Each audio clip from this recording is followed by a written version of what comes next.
Kita lanjutkan. Di mana di materi minggu lalu sedikit kita sudah pernah membahas terkait dengan bagaimana kita menetapkan modal ya atau biaya investasi. Jadi biaya investasi ini diperlukan sebagai salah satu instrumen untuk menganalisa apakah bisnis yang nanti Anda akan bangun, ya, dalam hal ini adalah bisnis apotek, itu memberikan prospek yang bagus atau enggak gitu. Jadi yang namanya bisnis itu harus balik modal. Nah, gimana caranya kita bisa balik modal? Ya kita harus tahu dulu gitu ya, berapa modal yang kita keluarkan gitu. Nah, modal ini tidak hanya terkait dengan investasi awal saja, tapi modal ini juga terkait dengan biaya yang harus dikeluarkan pada saat kita akan menutup potensi kerugian sebelum bisnis kita mencapai break even point. Nah, apa itu break even point? Nah, sudah sedikit kita bahas, tapi nanti kita akan ulas kembali. Oke. Kalau kita perhatikan, yang namanya bisnis itu pasti harus menghasilkan keuntungan. Jadi, bisnis apapun itu pasti akan menghasilkan keuntungan. Kalau bisnisnya tidak menghasilkan keuntungan atau nirlaba, saya yakin itu bukan sebuah bisnis, bukan sebuah perusahaan, melainkan itu hanya sebagai yayasan ataupun suatu lembaga ya. Nah, namun kalau namanya bisnis, termasuk apotek, PBF dan sebagainya, pasti harus untung. Kenapa? Karena di dalam bisnis tersebut itu ada ongkos-ongkos yang harus dikeluarkan. Ada biaya produksi, ada biaya transportasi dan lain sebagainya. Bahkan ada biaya investasi yang boleh jadi mungkin gitu ya. Sebagian bisnisnya itu menggunakan biaya investasi bersumber dari pinjaman. Nah, jelas harus dikembalikan. Dan bisnis itu harus langgeng. Gimana caranya langgeng? Maka di situ harus ada yang bekerja, harus ada karyawan. Dan untuk ada karyawan harus ada gaji. Nah, kebayang kalau bisnisnya nggak menguntungkan, dari mana bisa menggaji? Dari mana bisa mengeluarkan biaya operasional? Gitu. Nah, bagaimana caranya satu bisnis bisa menghasilkan keuntungan? Maka tentunya harus kita tetapkan di awal ya terkait dengan harga jual dari produk yang dibisniskan. Nah, kalau seandainya di apotek, misalkan kita mengenal ada OTC, obat-obat over the counter, kemudian juga ada obat-obat keras, obat-obat bebas, obat-obat jenis narkotika, ada suplemen dan sebagainya. Nah, semuanya itu kan kita beli dari PBF. Nah, pembeliannya itu pasti kita akan mendapatkan harga neto yang kita kenal sebagai HPP, harga pokok penjualan. Nah, apakah kita akan menjual di bawah HPP atau sama dengan HPP atau kita menjual lebih tinggi dari HPP? Nah, ini yang perlu kita tetapkan.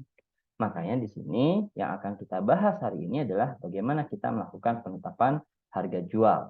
Di mana harga jual ini memegang peranan penting terhadap kelangsungan hidup suatu bisnis.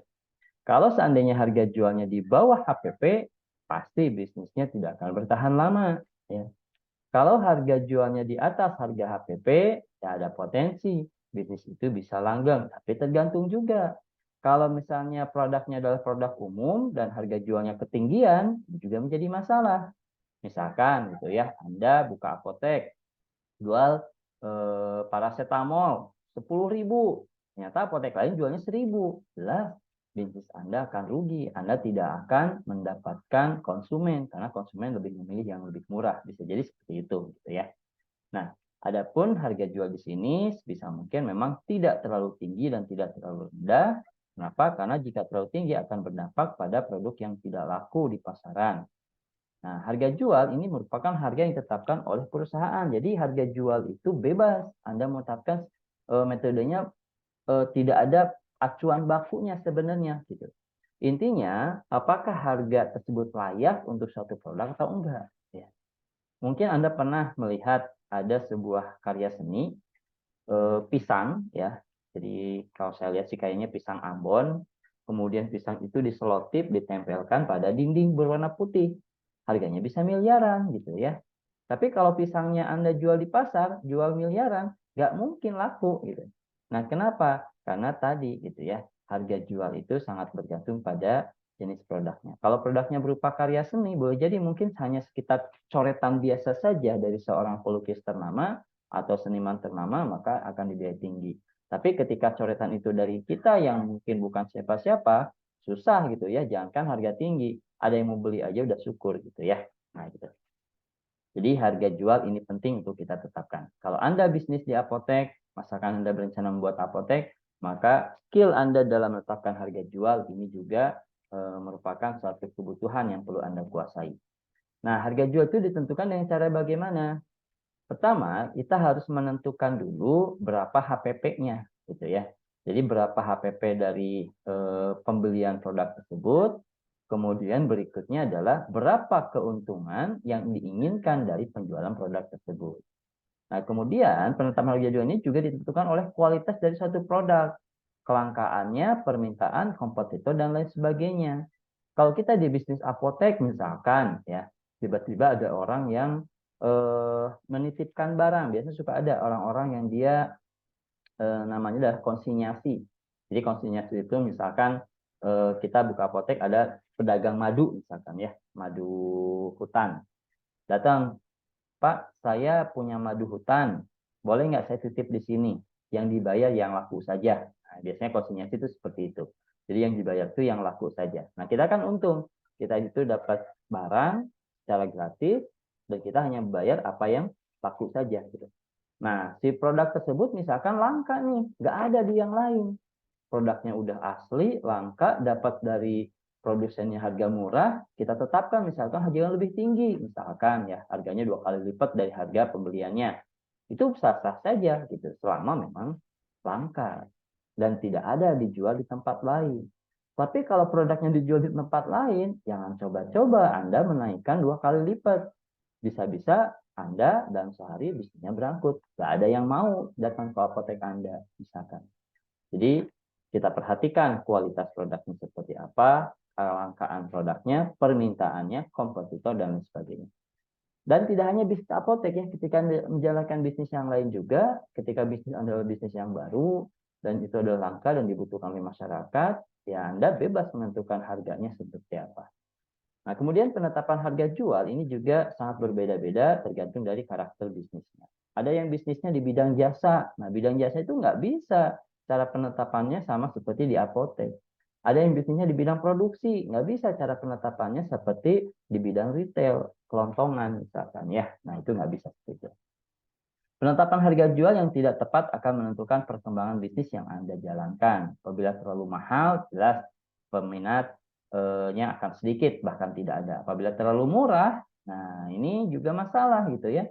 Kadang ada beberapa orang yang dia melihat harga itu setara dengan kualitas.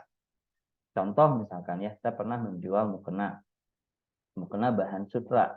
Nah, bahan sutra ini saya tarif harganya adalah 3.500.000. Nah, ternyata banyak orang yang berminat gitu. Kenapa? Karena pertama produknya langka, yang kedua si produknya itu memiliki keunikan di mana bahannya sutra, kemudian juga dirajut dan kemudian juga asli gitu dan tidak banyak orang yang menjualnya. Jadi bebas gitu kita menetapkan harganya. Tapi kalau seandainya misalkan Anda jual misalkan produk yang pasaran, contoh lah ya, Anda menjual bakso misalkan ya, baksonya pasaran banget gitu ya, sama lah seperti bakso yang ada di pasar, yang ada di roda tukang roda misalkan. Nah, Anda tetapkan harganya 100.000 per mangkok, ya nggak bisa laku gitu ya. Tapi kalau Anda jual bakso, Anda bukanya di mall misalkan, di situ orangnya high class semua, nah Anda jual 10.000 juga nggak akan laku. Kenapa? Karena orang mikir, ini bakso harganya 10.000, jangan-jangan bahannya nggak kualitas. Jangan-jangan di sini nggak enak rasanya, makanya dimurahin harganya. Nah, jadi bisa seperti itu, Bu. Sama ketika saya jual sutra, harganya saya murahin, misalkan 1 juta. Orang bertanya-tanya, masa sih sutra 1 juta? Boleh jadi mungkin ini palsu, dan lain sebagainya. Jadi biasanya dalam penetapan harga itu ada seni yang harus kita jalankan di situ. Kemudian, nah kalau di apotek ini yang cukup menarik gitu ya. Jadi penetapan harga jual produk di apotek itu ada 2 cara yang selama ini coba saya perhatikan. Yang pertama, itu penetapannya itu adalah berdasarkan faktor penjualan, yang kedua berdasarkan persen margin dari harga jual.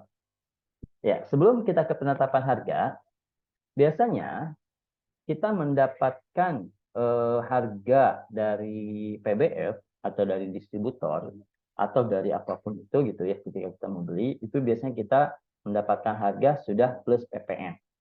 Nah, harap diperhatikan, harga PPN ini adalah harga yang telah ditambahkan PPN atau pajak pertambahan nilai, yang mana besarnya adalah 11%. Dulu 10%, kalau sekarang 11%. Jadi hati-hati kalau ada soal, misalkan ya di soal itu Anda mendapatkan harga neto dalam kurung sebelum pajak, berarti harus Anda tambahkan dulu pajaknya kurang lebih 11%.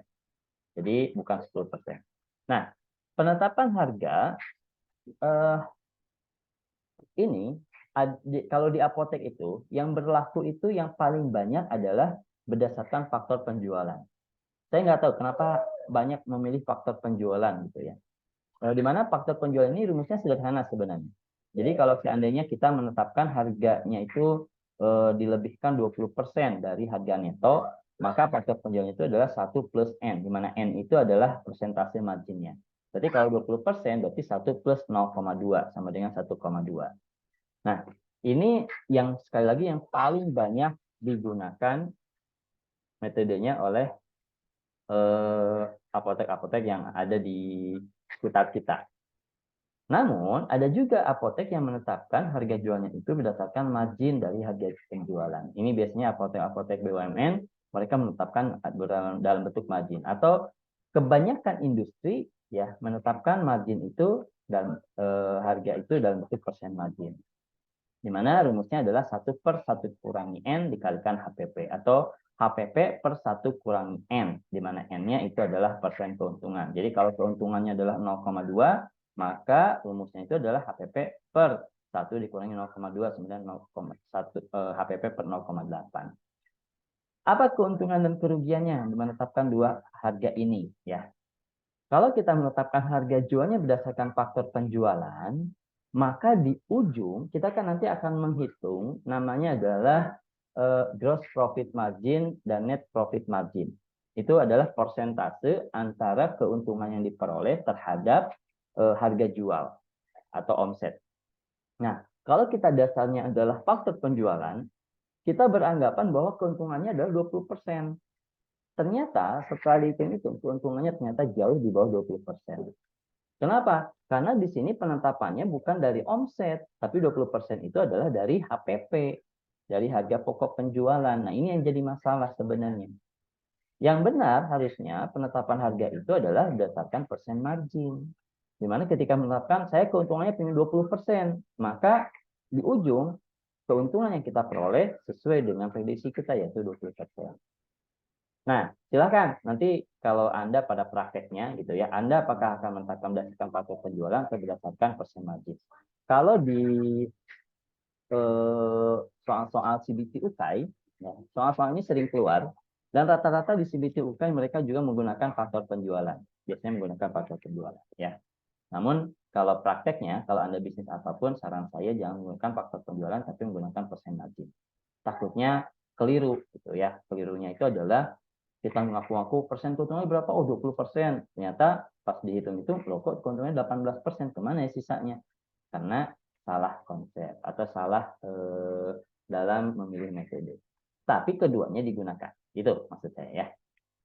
Dan sekali lagi, harga ini itu harus dihitung dulu HPP-nya plus PPN atau pajak pertambahan nilai. Ini ada contoh lah ya. Sebuah apotek membeli multivitamin dari PBF dengan harga 125.000. Nah, belum termasuk PPN. Nah, berarti ini itu masih harga belum PPN ya, neto. Jadi Anda harus tambahkan dulu PPN. Oke. Diketahui satu box itu isinya 10 strip. Nah, dan keuntungannya adalah 20%. Metode penetapan harganya adalah dengan faktor penjualan. Jadi misalkan apotek ini menetapkannya dengan faktor penjualan. Nah, bagaimana cara kita menghitung harga jual untuk satu stripnya? Dimana kita jualannya itu biasanya jarang yang satu kapsul ya. Kalau di apotek itu pasti jualannya satu strip, misalkan ya untuk multivitamin itu. Kecuali untuk beberapa obat-obat keras, mungkin ada yang tabletan, kapsul, dan sebagainya. Nah, di sini kita lihat, ini adalah 125.000, belum termasuk PPN, maka kita kalikan dulu PPN-nya, atau tambahkan dulu PPN-nya 11%. Bagaimana cara menambahkan PPN-nya? Maka ini sama dengan 125 ya, ribu ya, dikalikan 1,11. Dari mana 1,11 ini? 1,11 ini kan dicarinya itu adalah dari harga pembelian. Maka ini sama seperti faktor penjualan, yaitu 1 plus N. Di mana N-nya adalah 0,11, 11%. Ya. Jadi 11 dibagi 100 jadi 0,11. Sama dengan 1,11. Maka diperolehlah harga neto plus PPN. Nah, harga neto plus PPN ini kan untuk 10 strip. Sedangkan di sini dibutuhkannya adalah harga untuk 1 strip. Maka tinggal dibagi 10. Nah, setelah itu baru kita tetapkan keuntungannya berapa? 20%. Nah, keuntungan 20% ini karena kita melakukan penetapan harga dengan faktor penjualan, maka di sini akan sama dengan 1 plus 0,2. Jadi faktornya itu sama dengan 1,2. Nah, faktornya 1,2, maka 1,2 ini dikalikan hasil ini. Jadi kalau kita lihat ya harganya satu box 125, maka satu stripnya adalah 12.500 tapi belum PPN. Nah, kalau belum PPN maka ini dikalikan dulu 11%. Maaf, dikalikan 1,11. Jadi PPN 11%, jadi 11% itu sama dengan ini ya, atau sama dengan 1 plus 0,11 sama dengan 13.875. Perhatikan ini bukan harga jual, ini masih harga neto atau HPP. Kita akan bahas nanti HPP ya di depan. Jadi masih harga dari distributornya gitu ya, harga modal lah istilahnya ya. Ini masih harga modal. Jadi bukan harga penjualan. Hati-hati. Jangan sampai Anda hanya menghitung PPN-nya saja tanpa menghitung marginnya. Kalau Anda hanya menghitung PPN, maka dipastikan bisnis Anda tidak akan untung, bahkan akan rugi sama sekali.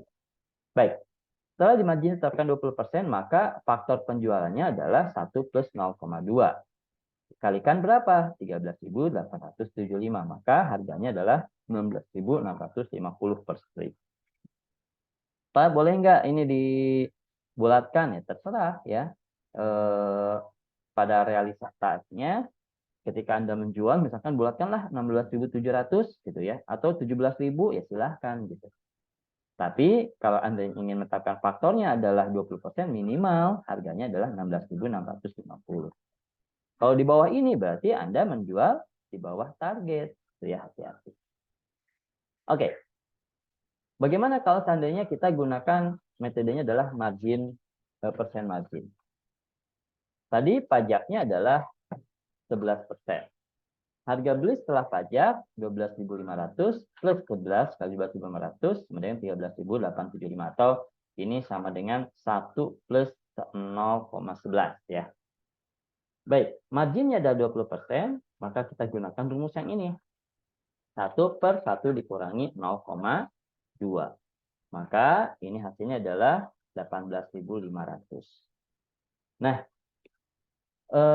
kalau Anda perhatikan ya, coba di sini, ini kan 16.650.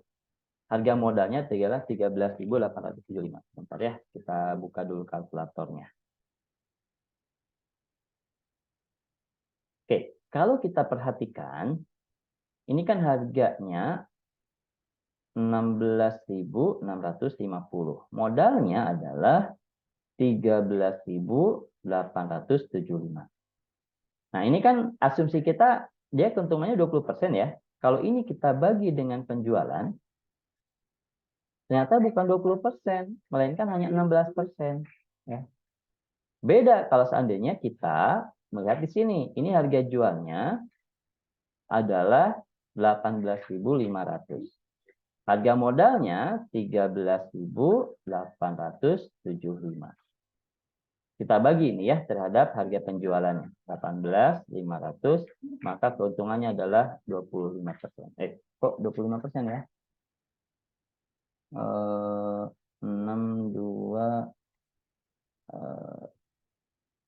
sebentar.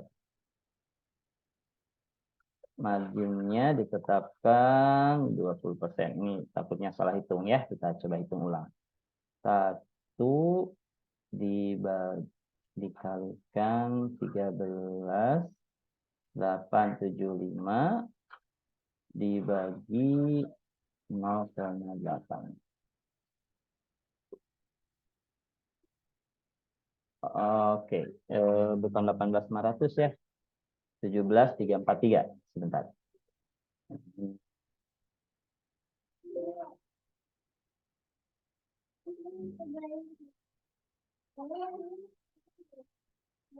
Jadi berapa tadi? 13.875 dibagi 0,8. 17.343. 17.343 per stripnya. Jadi kalau 17.343 ini kita dibagi 13.875. Maka maaf ya, kita ulangi. 17.343 dikurangi 13.875 dibagi 17.343 sama dengan 20%. Jadi sesuai ya. Artinya bahwa kalau kita menggunakan harga jualnya berdasarkan persen margin, maka akan sesuai dengan prediksi kita bahwa keuntungannya ditetapkan banget 20%. Kalau berdasarkan faktor penjualan, kita mengatakan keuntungan 20%, ternyata kenyataannya bukan 20%, tapi hanya 16,66%. Kenapa? Karena di sini 20%-nya dari harga pembelian. Harusnya 20% itu adalah dari omset. Perhatikan, di soal UKAI, hal ini sering terjadi. Kuncinya adalah kira-kira margin itu ditetapkan dari harga penjualan atau dari harga pembelian. Nah, nanti ketahuan ya. Oke. Kemudian berikutnya, tadi kita sudah menetapkan harga jual. Harga jual itu HPP plus margin keuntungan atau profit margin. Nah, adanya selisih antara harga jual terhadap harga modal ini akan menghasilkan keuntungan yang kita sebut sebagai profit margin. Inilah tujuan dari sebuah usaha, harus menghasilkan profit margin. Di mana profit margin ini nantinya akan menjaga kelangsungan sebuah usaha, di mana usaha tersebut tadi membutuhkan biaya-biaya untuk bisa berjalan ya.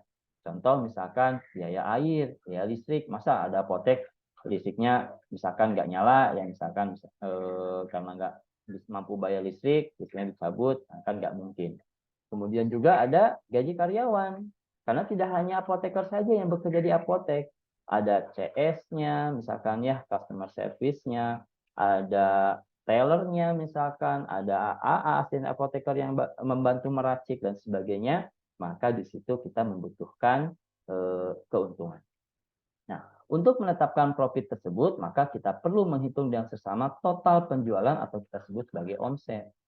Jadi, dalam sebuah bisnis itu, kita harus mengetahui istilah omset, break-even point, modal, dan sebagainya. Kenapa?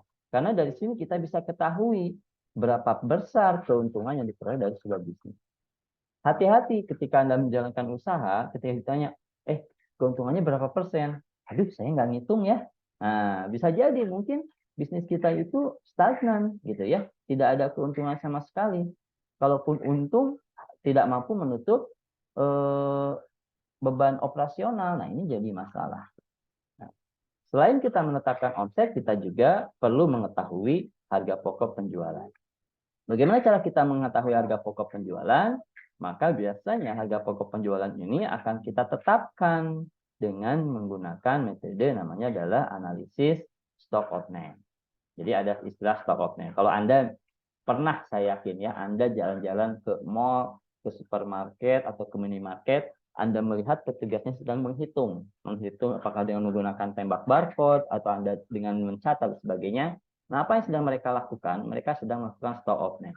Artinya apa stock of name? Nanti kita akan bahas sedikit. Nah, Penetapan HPP ini perlu dilakukan untuk menentukan seberapa besar sih keuntungan kotor yang kita peroleh dari sebuah usaha yang kita jalankan. Nah, apa itu keuntungan kotor? Keuntungan kotor itu adalah selisih antara harga jual atau selisih antara omset yang dihasilkan dari proses penjualan terhadap HPP.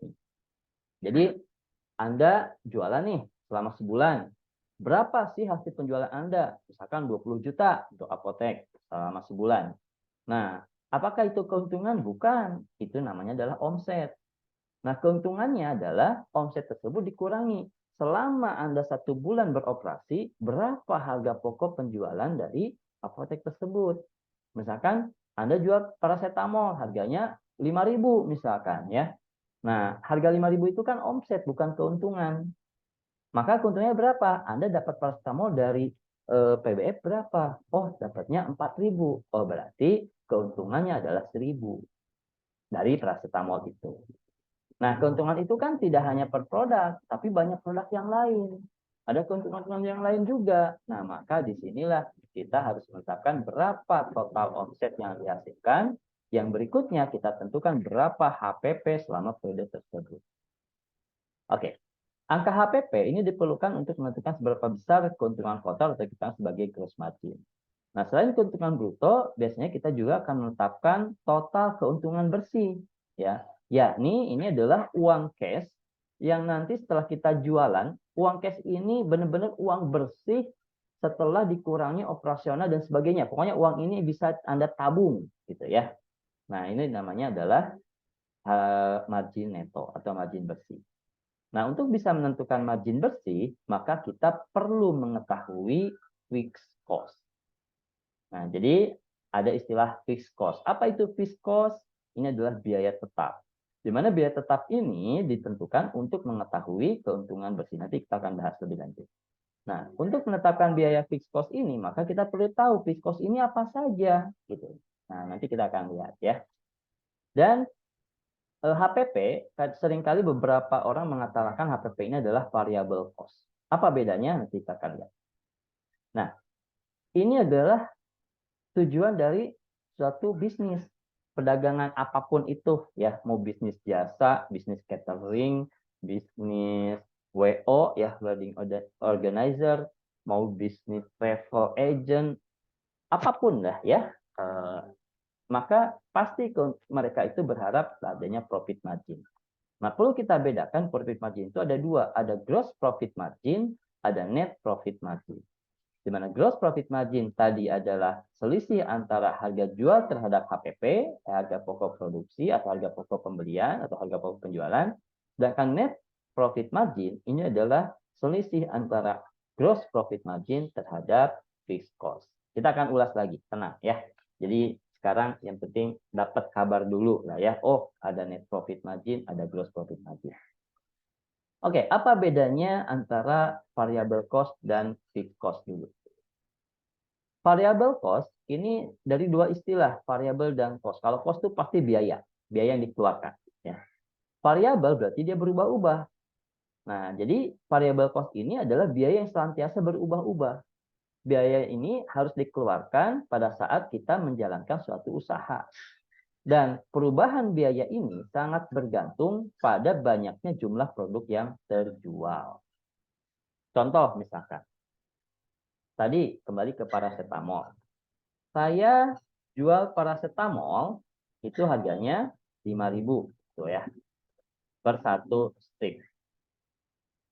Paracetamol ini saya peroleh harganya 4.000. Nah, ini adalah omset yang 5.000, 4.000 ini adalah HPP. HPP ini akan berubah, bukan hanya 4.000. Kalau seandainya saya jualnya tidak satu strip, tapi saya jualnya 10 strip, berarti HPP-nya akan jadi 40.000.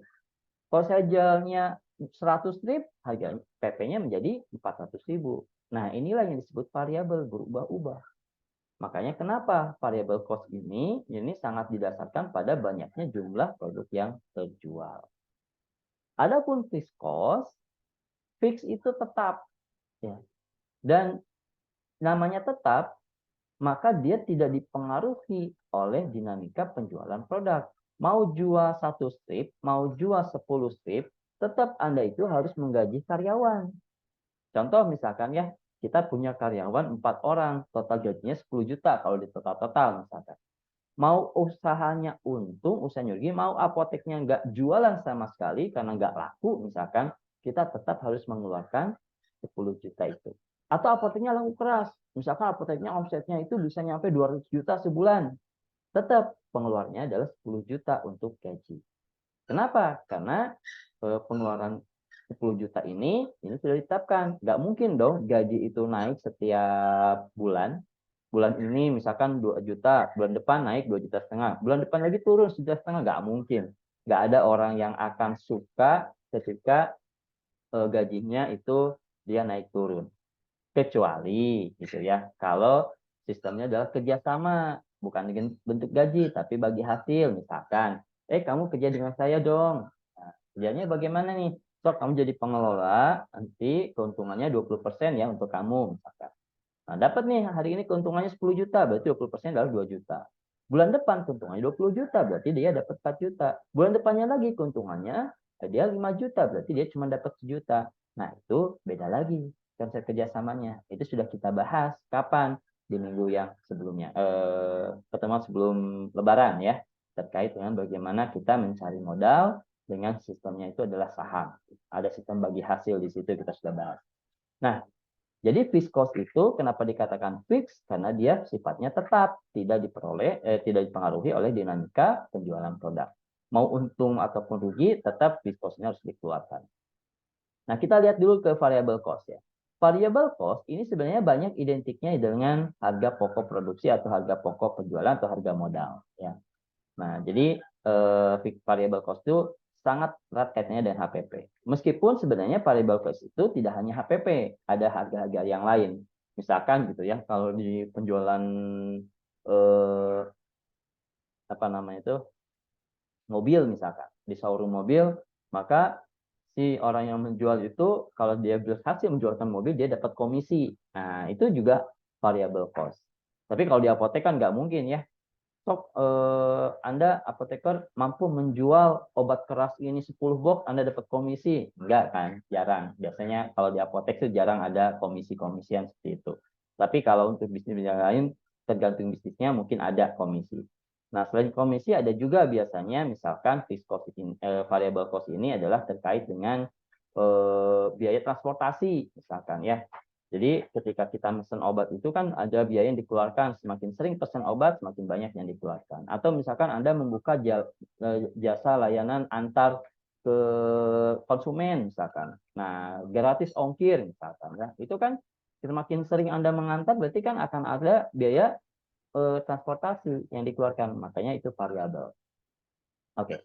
Variable cost untuk setiap bisnis berbeda-beda. Yang antara bisnis retail berbasis komoditas produk, baik obat makanan ataupun bahan makanan akan berbeda penilaian dengan bisnis produsen ataupun jasa.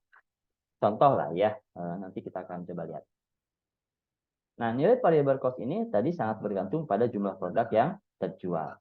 Ini adalah ragam variable cost, tapi tidak semuanya ini digabungkan. Artinya variable cost ini untuk apotek misalkan dia hanya di HPP-nya saja bisa ya.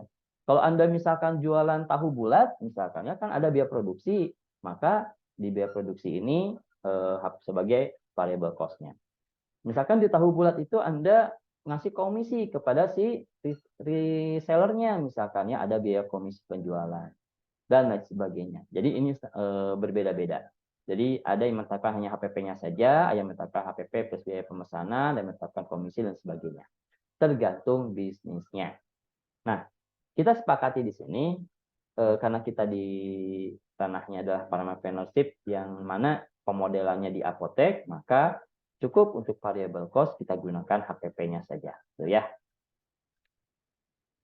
Oke. Nah, untuk tadi mendapatkan HPP, nilai HPP, maka kita harus tahu gitu ya, seberapa banyak stok obat sebelum periode penjualan dan setelah periode penjualan.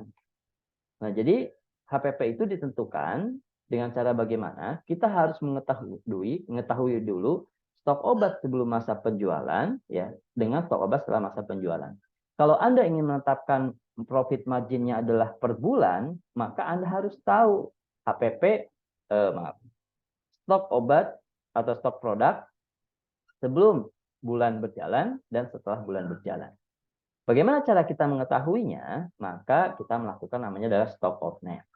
Stock of name ini apa? Ini adalah analisa perhitungan barang ataupun bahan baku ya secara berkala dengan cara menghitung fisik barang di gudang dan mencocokkannya dengan catatan pembukuan atau data stok pada komputer. Stock of name di apotek wajib. Apalagi stock of name untuk produk narkotika, psikotropika, prekursor itu wajib. Kenapa? Karena harus dilaporkan. Nah, stock of name ini tujuannya untuk apa? Nah, ini adalah untuk mengetahui real stock yang ada di apotek. Yang mana ujungnya adalah kita akan menetapkan harga pokok penjualan untuk satu periode penetapan atau periode analisis keuangan di apotek tersebut. Kalau Anda analisisnya adalah untuk periode 1 bulan, maka Anda harus tahu data apotek untuk bulan sebelum bulan penjualan dengan setelah bulan penjualan. Kalau Anda menetapkannya adalah 6 bulan, maka Anda harus tahu data bulan pertama, data 6 bulan berikutnya, dan sebagainya ya. Nah, ini adalah manfaatnya dari stock of name, mengetahui kualitas dan jumlah pasti suatu barang, mengetahui arus keluar masuk produk, mengetahui jumlah barang yang hilang, menelisir penyimpanan terhadap barang yang tidak diperdagangkan, dan juga menganalisis perkembangan perusahaan. Biasanya, ini yang paling membuat deg-degan gitu ya teman-teman kita yang bekerja di retail, apakah sebagai SPG kah ataukah dia sebagai frontliner dan sebagainya, ketika dia melakukan stock of name ternyata beda datanya dengan yang ada di komputer. Kalau beda, syukur-syukur ya kalau seandainya bedanya itu dia plus kelebihan stoknya, jadi stok realnya lebih banyak dibandingkan dengan sistem. Kalau yang banyak terjadi adalah stok yang realnya itu lebih sedikit dibandingkan yang ada di sistem, maka harus diganti gitu ya. Jadi ada yang hilang tuh, ada yang nyuri tuh. Nah, jadi ini yang makanya kita kenapa terkadang ya perlu bersimpati juga, berempati juga pada teman-teman kita yang memang bekerja sebagai frontliner di sebuah minimarket dan sebagainya. Nah, stock of name sendiri ada yang melakukannya setiap hari, ya. Ada yang melakukan 1 minggu sekali, 1 bulan sekali, tergantung kebutuhan. Nah, kalau apotek memang baiknya adalah 1 bulan sekali, supaya bisa kita menganalisa pergerakan stok kita. Nah, yang dibutuhkan pada saat kita menghitung apa namanya itu HPP, harga pokok penjualan, yang pertama adalah data awal. Jadi nilai stok awal pada saat awal periode, misalkan ya, saya ingin analisa margin itu setiap bulan, maka setiap awal bulan saya melakukan stock of name. Nah, maka saya akan mendapatkan nilai stok pada awal periode.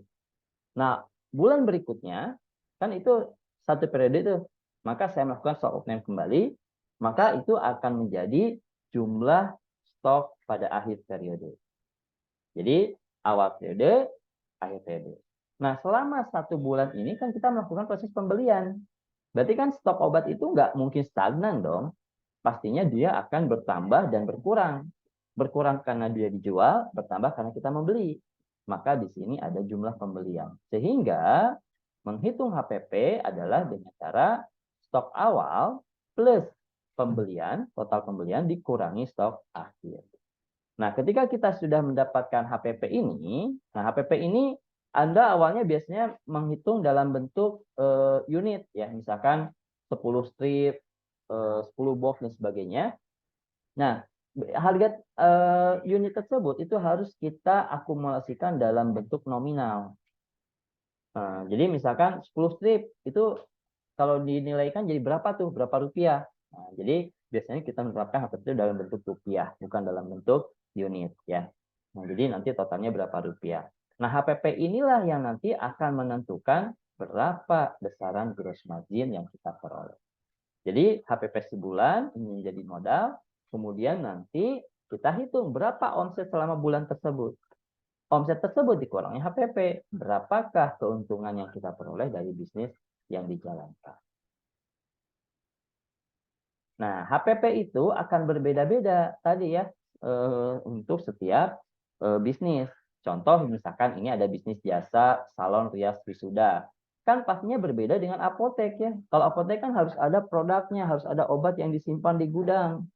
Kalau bisnis jasa rias wisuda atau rias pengantin, apa yang disimpan? Kan nggak ada ya. Hanya perlengkapan rias salon pun itu tidak serta-merta sekali merias langsung habis gitu kan. Nah, maka biasanya penetapan HPP-nya pun berbeda-beda. Ini hanya contoh saja ya, contoh misalkan. Kita menghitung perlengkapan untuk satu orang yang akan dirias, misalkan ya. Kita menghitung perlengkapannya 35.000 misalkan ya, kasar biasanya.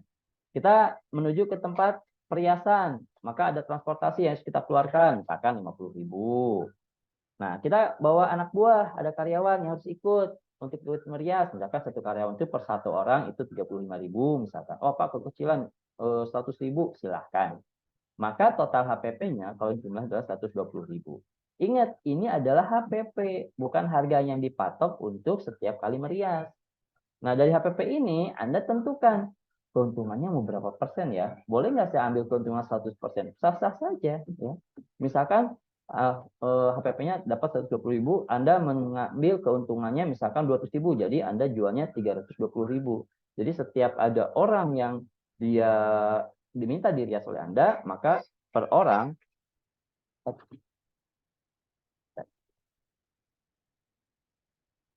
ada orang yang diminta dirias oleh Anda, misalkan ya sebagai jasa rias, maka keuntungannya adalah 200.000. Harganya 320.000. Ya.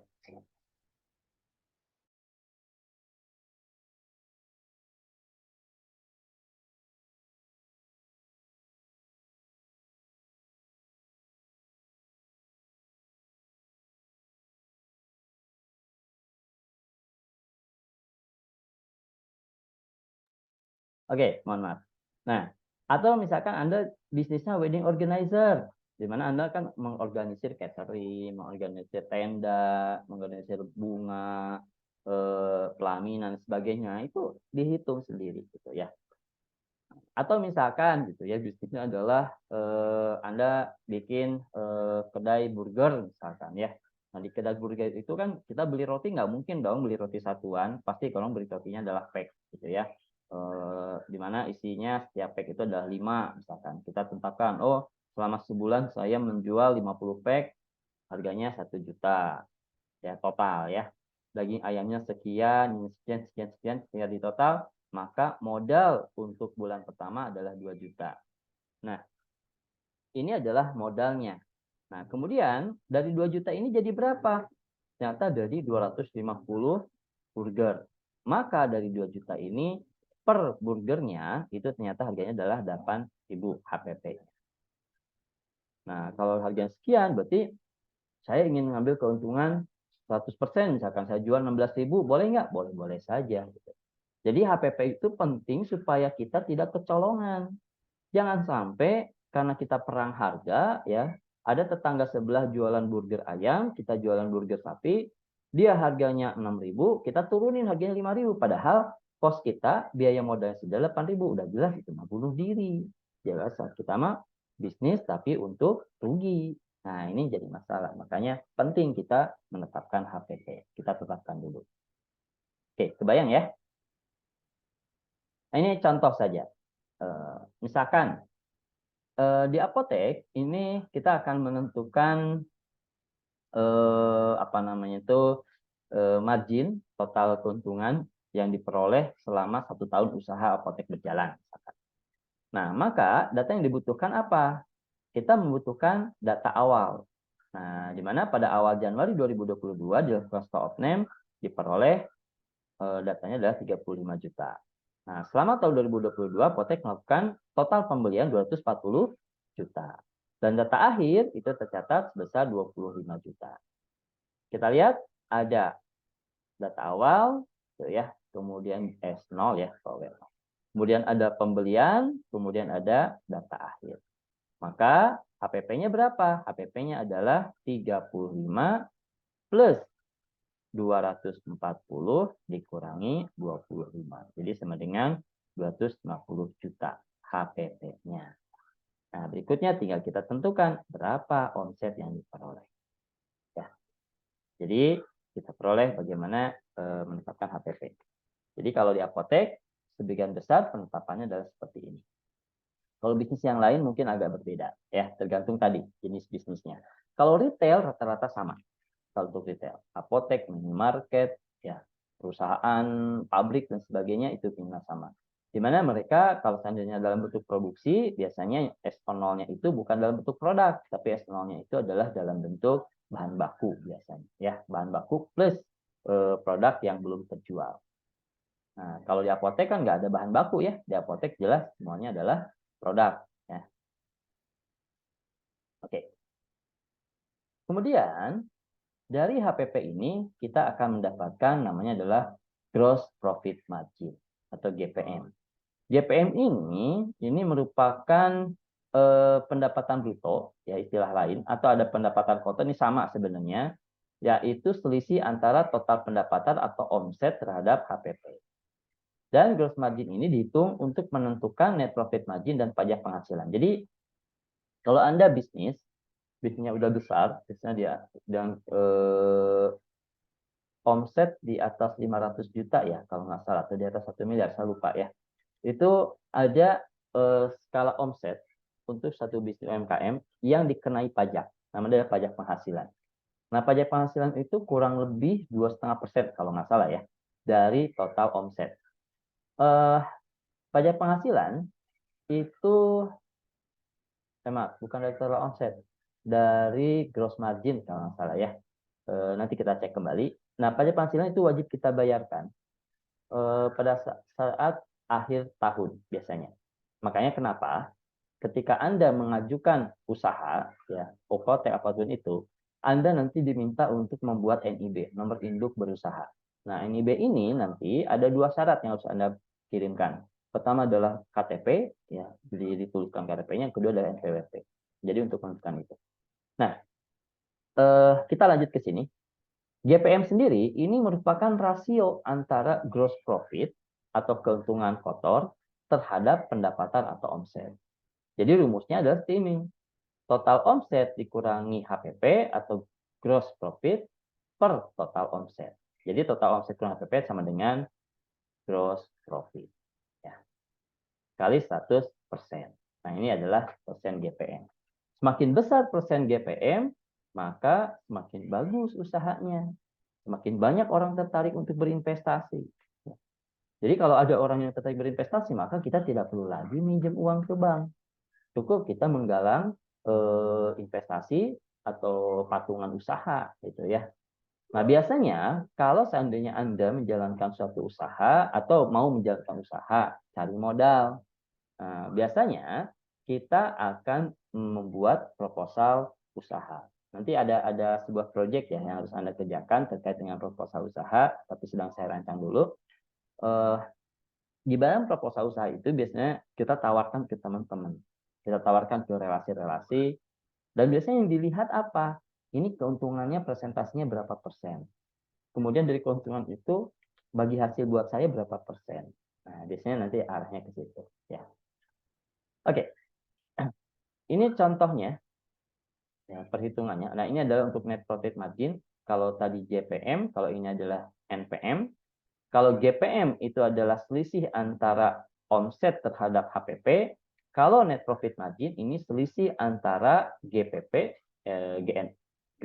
gross profit margin ya, GPM terhadap fixed cost. Jadi gross profit margin kurangi pengeluaran tetap atau fixed cost dibagi total omset kali 100%. Ya, ini adalah persen NPM. Nah, kita lihat dulu fixed cost-nya ya. Nanti mungkin ada contoh kita lihat di belakang. Apa itu fixed cost? Nah, fixed cost ini adalah biaya tetap yang harus dikeluarkan secara rutin pada sebuah usaha tanpa dipengaruhi oleh dinamika penjualan produk. Nanti tadi kita bahas, di mana fixed cost ini meliputi apa? Pertama adalah gaji pegawai. Kan harus ada pegawai, harus digaji pegawainya. Yang kedua ada operasional seperti listrik, air, transportasi. Nggak mungkin dong kita buka apotek, kita nggak menggunakan air, misalkan ya. Apoteknya setiap buka kan kadang kala ada karyawan yang kebelet misalkan ya, atau mau wudhu dan sebagainya, masa harus keluar dari apotek dulu, apoteknya tutup dulu kan nggak mungkin. Nah, sehingga memang harus ada pengeluaran air. Listrik penting, kan apotek itu tidak hanya menjual produk-produk yang di etalase saja, ada produk-produk rantai dingin, ya, cold chain. Contoh misalkan kita jualan Suppostoria, kita menjual Ovula, kita menjual sirup-sirup kering yang harus dingin dan sebagainya, sehingga harus ada kulkas di situ, maka di situ ada listrik. Dan juga apoteknya kan nggak mungkin gelap ya, harus terang juga, apalagi kalau misalkan apoteknya kita gunakan ada apa namanya itu eh, eh,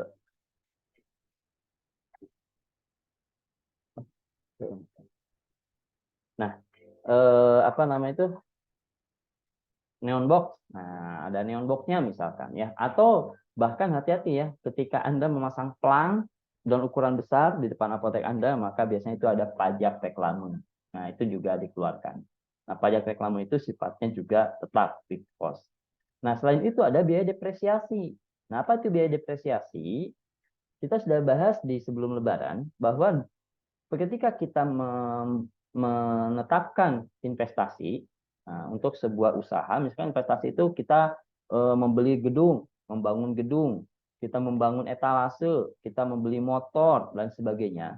Nah, nilai dari apa yang kita investasikan itu lambat laun akan menurun. Kita sudah bahas sedikit bagaimana menentukan biaya depresiasi ya. Silakan nanti dibuka materi sebelumnya. Nah, nilai depresiasi itu sebenarnya nilainya adalah nilai non real ya. Jadi nilai non real itu ini adalah nilai yang harus kita tabung, harus kita simpan supaya ketika pada waktunya nanti kita akan lebih mudah untuk melakukan peremajaan. Contoh, misalkan gini. Saya melakukan investasi pembelian motor ya pada usaha apotek ini. Tujuannya apa? Supaya motor ini bisa digunakan untuk kemana-mana misalkan. Nah, hari ini saya beli motor harga 20 juta. Tidak mungkin 5 tahun kemudian harganya masih 20 juta. Pasti harganya akan turun. Jadi beli motor itu sekarang 20 juta, 5 tahun kemudian mungkin harganya cuma 12 juta. Nah, dari 20 juta ke 12 juta itu kan ada penurunan kurang lebih 8 juta. Nah, penurunan itu dibagi terhadap tahun batas apa atau bulan penurunan tersebut. Sebentar ya.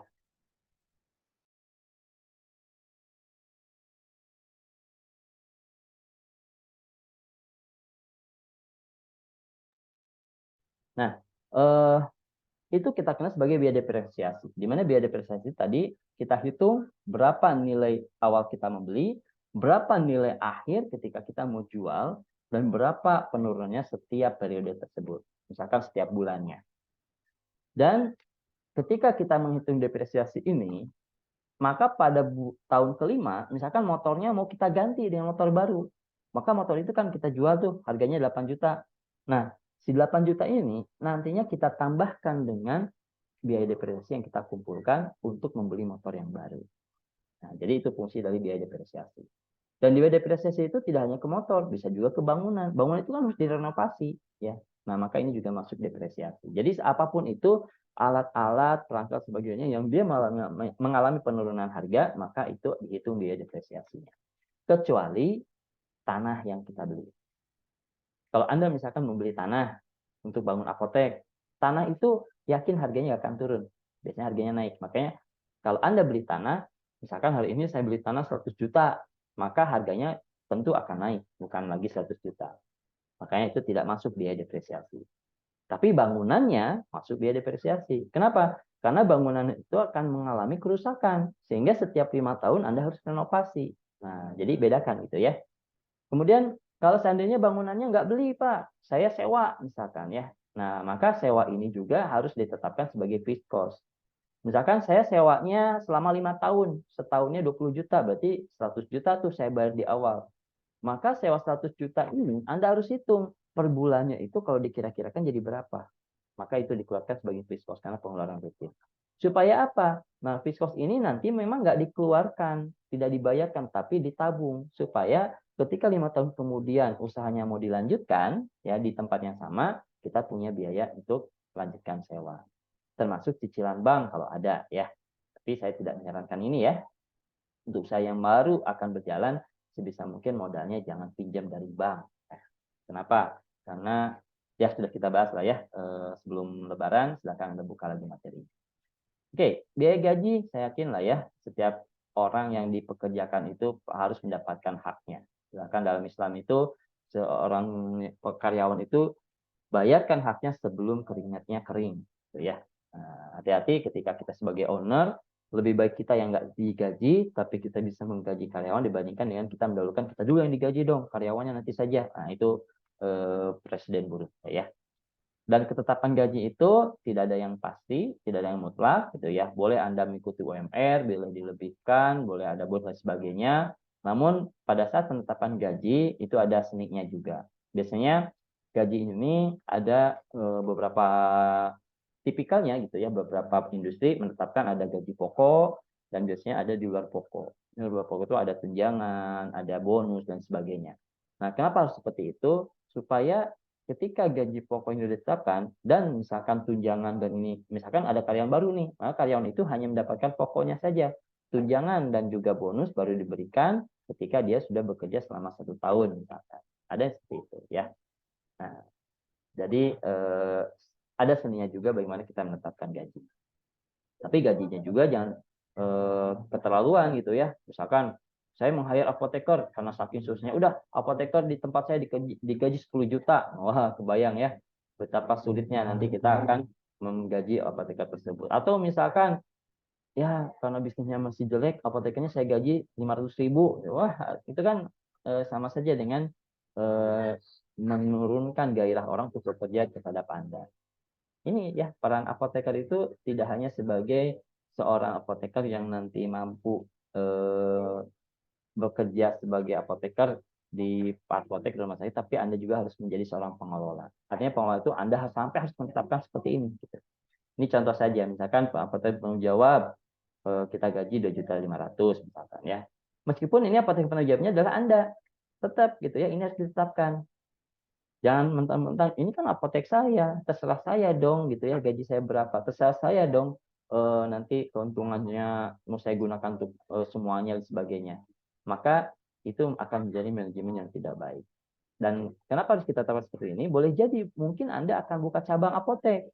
Nggak mungkin kan penanggung jawabnya Anda juga, pasti dong penanggung jawabnya ada yang lain, ada mahir yang lain. Tapi karena sistemnya sudah terbentuk, maka Anda akan mudah menetapkan sistem pada saat kita membangun jaringan baru. Ada apoteker pendamping, ada CS dan sebagainya. Ini relatif ya untuk setiap apotek. Boleh jadi mungkin bisa sebanyak ini, boleh jadi mungkin bisa lebih kecil. Yang penting manusiawi ya. Kemudian ada biaya operasional.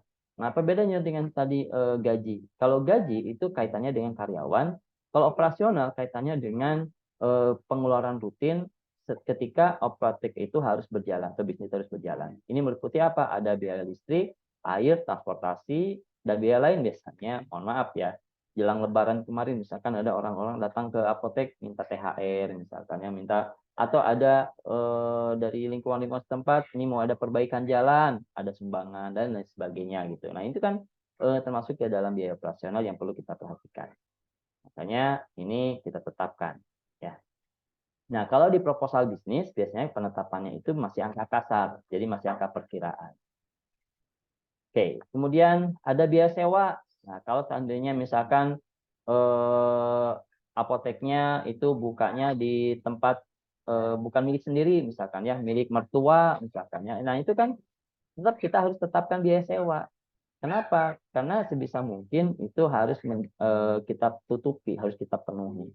Karena boleh jadi mungkin suatu saat ya mungkin kita nggak bayar sewa ke mertua atau ke orang tua, tapi ketika kita kumpulkan bisa jadi mungkin biaya tersebut bisa digunakan untuk renovasi, peningkatan bisnis dan sebagainya.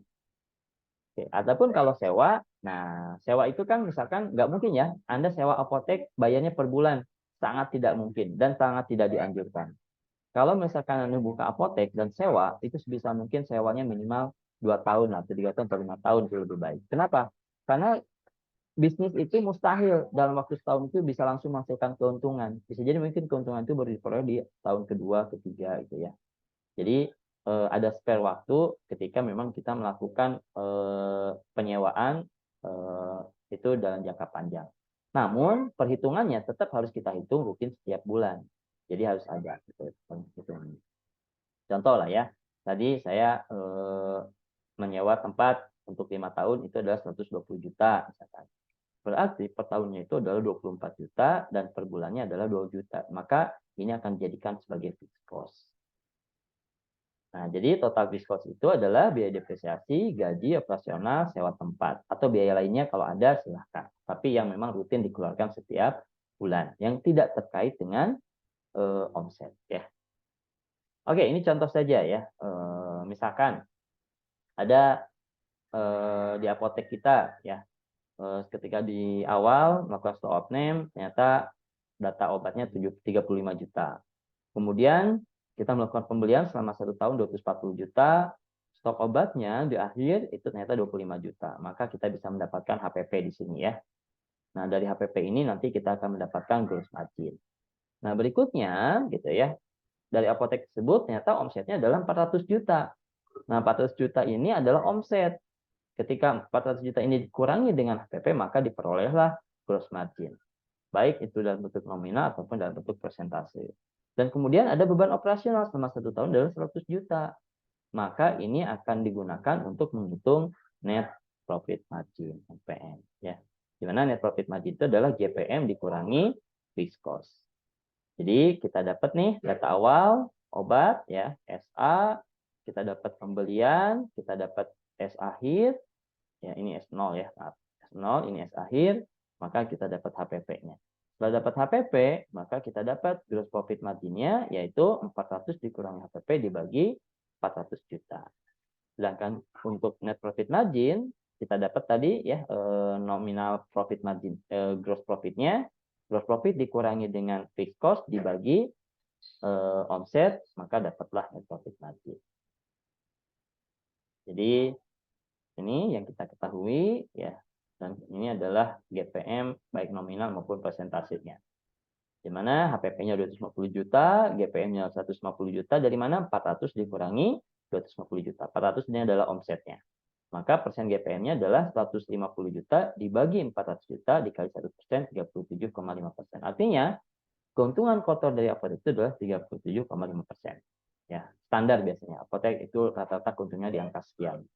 Dan net profit margin-nya ini adalah keuntungan yang bisa disisihkan. Keuntungan yang bisa disimpan sebagai cash yang nantinya akan dikumpulkan untuk mengembalikan modal. Nah, jadi net profit margin itu adalah keuntungan yang dikumpulkan sebagai cash yang nantinya akan digunakan untuk mengembalikan biaya investasi. Nah, atau mengembalikan modal. Bagaimana cara menghitungnya? Yaitu GPP, gross profit margin ini gitu ya, GPM ya, bukan GPP, dikurangi fixed cost, yaitu 50 juta. Jadi 50 juta ini dibagi total omset per juta sama dengan 12,5%. Jadi inilah real uang yang nanti akan kita sisihkan, akan kita tabung untuk mengembalikan modal usaha. Kalau ini, nah nanti adalah untuk menghitung kira-kira kapan kita bisa menutup biaya operasional. Nanti kita akan masuk perhitungan break-even point, itu rencananya minggu depan ya. Insya Allah minggu depan kita akan lanjutkan. Di break-even point tersebut, kita menggunakan data GPM.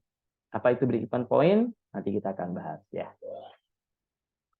Baik, saya rasa sampai sini dulu materi kita ya terkait dengan bagaimana kita menetapkan fixed cost, variable cost, dan selling price. Yang mana data ini, informasi ini nanti akan kita gunakan pada analisa selanjutnya. Jadi di selanjutnya kita akan bahas terkait dengan bagaimana kita melakukan sales forecasting, ramalan penjualan. Ramalan penjualan ini nanti akan menentukan juga break-even point, payback period, ITOR, ya, apa namanya itu inventory turnover ratio. Kemudian kita akan menentukan juga return on asset, return on apa namanya itu equity dan sebagainya. Misalkan Anda punya biaya investasinya total misalkan 400 juta. 400 juta itu bisa diputar sampai dapat keuntungan berapa. Anda punya inventory atau stok misalkan 20 juta, bisa diputar berapa kali dalam setahun, dalam sebulan, dan sebagainya.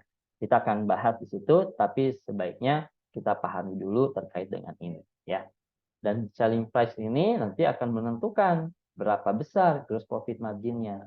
Jadi jangan sampai ketika kita salah menentukan selling price, maka dampaknya apa? Bisnis kita akan buntung. Bukannya untung, tapi buntung, ya.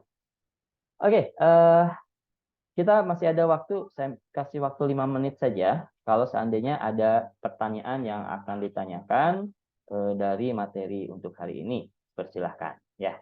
Jadi 5 menit saja. Selain di sini, juga silakan Anda tuliskan pertanyaannya di e-kuliah. Jadi di e-kuliah, saya buka juga sesi bertanya, dan silakan untuk Anda manfaatkan. Mangga, kalau ada yang akan bertanya, silakan.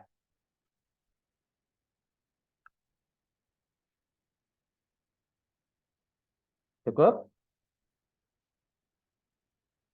Oke, kalau seandainya dianggap cukup, maka sampai sini dulu gitu ya pertemuan kita. Nah, untuk minggu depan, ini saya juga kodarohnya dapat tugas harus ikut kegiatan di Yogyakarta.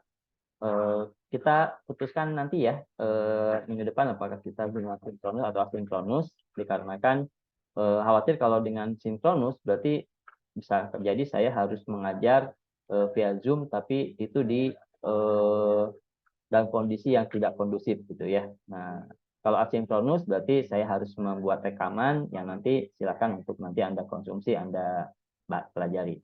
Namun materinya insya Allah akan merupakan kelanjutan dari materi hari ini, yaitu tentang break-even point, payback period, kemudian juga bagaimana kita menetapkan analisa-analisa lainnya. Mungkin itu yang bisa kita bahas tuh hari ini. Mari kita tutup dengan ucapan hamdalah bersama-sama. Alhamdulillahirrahmanirrahim. Subhanakallahumma wa bihamdika asyhadu an la ilaha illa anta astaghfiruka wa atubu ilaik. Assalamualaikum warahmatullahi wabarakatuh. Waalaikumsalam Waalaikumsalam warahmatullahi wabarakatuh. Terima kasih, Pak.